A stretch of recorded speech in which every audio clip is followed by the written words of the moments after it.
రాజ్యమేది లేదు గాని రాణిలాగా చూసుకుంటా, కోట కట్టలేను గాని కళ్ళల్లో నిన్నే దాచుకుంటా.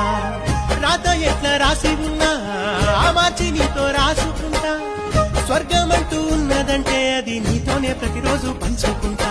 నిన్ను గన్న మీ నాన్న కన్నా అల్లారు ముద్దుగా సాదుకుంటా. నీకు కోపం వస్తే కొంత దూరం ఉంటా, నువ్వు గీత గీస్తే నేను దాటనంటా.